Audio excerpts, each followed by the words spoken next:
ಧನ್ಯವಾದಗಳು. ಗಂಧರ್ವ ಸೇನರು ತೀರಿಕೊಂಡ ವಿಷಯವನ್ನು ಅಂತಃಪುರದಲ್ಲಿರುವ ರಾಣಿಯವರಿಗೆ ಹೇಳಲು ಹೊಂಟಿದ್ದಾರೆ. ಅಯ್ಯಯ್ಯೋ ಅಯ್ಯಯ್ಯೋ, ಆಗಬಾರದೆಲ್ಲ ಆಗಿಬಿಟ್ಟಿತು.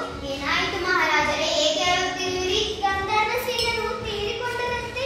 ಅಯ್ಯೋ ಅಯ್ಯಯ್ಯೋ, ಎಂತ ಕೆಟ್ಟ ಕೆಲಸವಾಗಿಬಿಟ್ಟಿತು. ಅಯ್ಯೋ ಅಯ್ಯಯ್ಯೋ ಅಯ್ಯೋ, ಎಂತ ಕೆಟ್ಟ ಕೆಲಸವಾಗಿಬಿಟ್ಟಿತು. ರಾಜರಿಗೂ ಆ ಗಂಧರ್ವ ಸೇನ ಜೋಡಿ ಏನು ಸಂಬಂಧ? ರಾಣಿಗೆ ಹೋಗಿ ಕೇಳ್ತೀನಿ ನಾನು. ರಾಣಿಯವರೇ, ಏನಾಯಿತು? ರಾಜರು ಮತ್ತೆ ನೀವು ಏಕೆ ಹೇಳುತ್ತಿದ್ದೀರಿ? ಅಯ್ಯೋ, ಏನಂತ ಹೇಳಲಿ, ಗಂಧರ್ವ ಸೇನರು ತೀರಿಕೊಂಡರಂತೆ. ಗಂಧರ್ವ ಸೇನರು ಯಾರು? ಹೌದಲ್ಲ, ಗಂಧರ್ವ ಸೇನರು ಯಾರು? ನಾನು ಹುಚ್ಚರಂತೆ ಹೇಗೆ ಹೇಳುತ್ತಿರುವೆ? ನನಗೂ ಗೊತ್ತಿಲ್ಲ, ನಾನು ಹೋಗಿ ರಾಜರನ್ನು ಕೇಳುತ್ತೇನೆ. ರಾಜರೇ, ಗಂಧರ್ವ ಸೇನರು ಯಾರು? ಅಯ್ಯೋ, ನಾನೆಂತ ಮೂರ್ಖ ಕೆಲಸ ಮಾಡಿದೆ. ಗಂಧರ್ವ ಸೇನರು ಯಾರು ಅಂತ ನನಗೂ ಗೊತ್ತಿಲ್ಲ.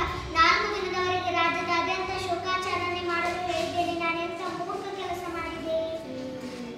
ಪುರದಿಂದ ಮಹಾರಾಜರು ಹಿಂದು ತಿರುಗಿ ಅರಮನೆಗೆ ಹೋಗುತ್ತಿದ್ದಾರೆ. ರಾಜಭಟನೆ ಬನ್ನಿ, ಮಂತ್ರಿಯನ್ನು ಕರೆಸಿ.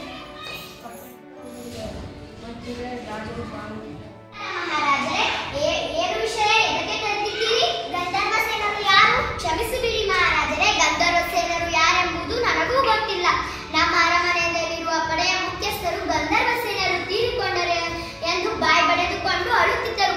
ನನಗೂ ಕೂಡ ದುಃಖವಾಯಿತು. ಆ ವಿಷಯವನ್ನು ತಂದು ನಾನು ನಿಮಗೆ ಹೇಳಿದ್ದೇನೆ. ನನ್ನನ್ನು ಕ್ಷಮಿಸಿಬಿಡಿ ಮಹಾರಾಜರೇ. ಗಂಧರ್ವ ಸೇನರು ಯಾರು ಅಂತ ಕೂಡಲೇ ಪತ್ತೆಚ್ಚು ಹೋಗು. ಆಯ್ತು ಮಹಾರಾಜರೇ. ಹಿರಿಯರು ಗಂಧರ್ವ ಸೇನರು ಯಾರು ಎಂದು ಪಡೆಯ ಮುಖ್ಯಸ್ಥರ ಕಡೆ ತಿಳಿದುಕೊಳ್ಳಲು ಹೋಗುತ್ತಿದ್ದಾರೆ. ಮುಖ್ಯಸ್ಥರೇ, ಗಂಧರ್ವ ಸೇನರು ಯಾರು? ಸ್ವಾಮಿ, ನನಗೂ ಗೊತ್ತಿಲ್ಲ. ಅವರು ಏನು ಏನಾಗಿದ್ದರು ಅಂತ. ಸ್ವತಃ ನನ್ನ ಹೆಂಡತಿಯೇ ಅಳುತ್ತಿದ್ದರು. ಗಂಧರ್ವ ಸೇನ ಸತ್ತನು ಅಂತ. ಅದಕ್ಕೆ ನನಗೂ ದುಃಖವಾಯಿತು. ನಿಮಗೆ ಬಂದು ಹೇಳಬೇಕೆನಿಸಿತು, ಹೇಳಿದೆ. ಎಂತ ಮೂರ್ಖ ಕೆಲಸ ಮಾಡಿಬಿಟ್ಟೆ ನೀನು.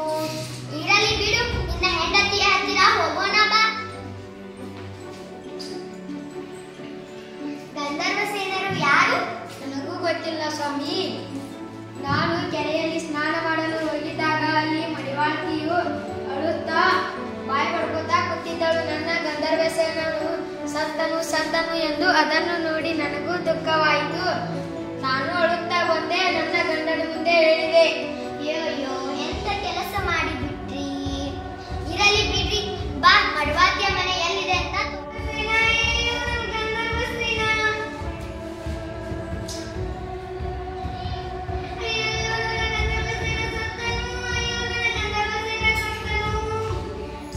ಮಂತ್ರಿಯು ಮತ್ತು ಮುಖ್ಯಸ್ಥನ ಹೆಂಡತಿಯು 3 ಜನ ಕೂಡಿ ಗಂಧರ್ವ ಸೇನ ಯಾರು ಎಂದು ತಿಳಿದುಕೊಳ್ಳಲು ಮಡಿವಾಳತಿಯ ಮನೆಗೆ ಹೋಗುತ್ತಿದ್ದಾರೆ.